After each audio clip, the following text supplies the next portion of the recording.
Hi, my name is Chet Eisenhart. So why don't landlords like Section 8 housing? I have no idea. I have one Section 8 property right now.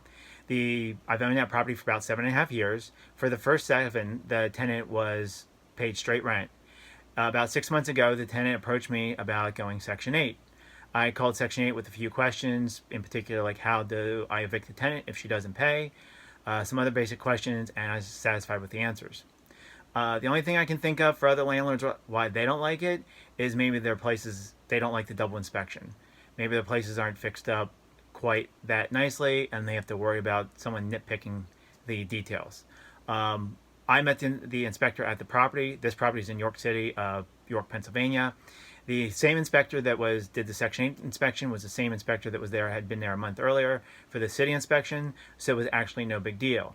His checklist of it, I talked to him about the checklist of issues he had to cover, and it was nearly the exact same thing that the city had to cover. He did say that each municipality was a little bit different.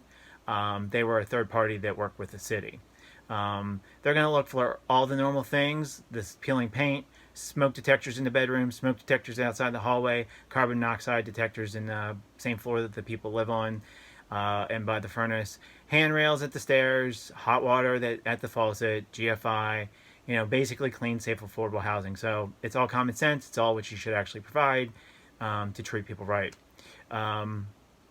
The biggest thing I would be turned off on, or I can see that people wouldn't like, is it's going to take longer to get a tenant in.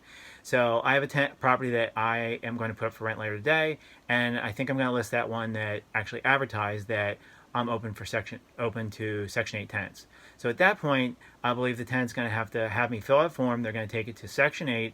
They're going to have to prove it. Then they're going to want to do the inspection and approve it. So you could have a few week lag time till the tenant's ready to move in, which means I'm going to lose a few weeks worth of rent.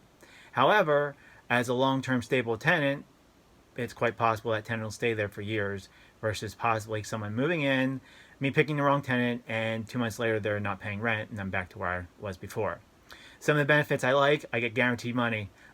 This tenant that I have now, they're 100% of the money is being paid by Section 8. So I'm getting the money deposited, easy.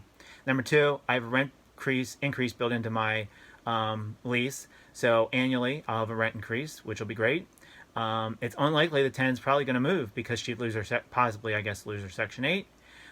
This tenant keeps her place nice, so I don't have that to worry about. And I assume that tenant will have annual inspections or have some type of supervision from Section 8. So it's actually a second set of eyeballs on my property. So I have nothing against Section 8. I am taking over a property tomorrow, or we close on that property, and there's a Section 8 tenant in that property. Now, in that case, the tenant only pays, like Section 8 pays like 2/3 of the rent. So the rent's pretty cheap there. The tenant is responsible for, say, $150. Now, if she doesn't pay, or he or she doesn't pay, I'm going to have to file for eviction over $150, and my eviction fees are like $168 just to get started. But that tenant's going to risk losing their Section 8 if they don't pay me. So, all right, until next time, my name is Chad Eisenhart, and website's The Multifamily Investor. Thanks. Bye.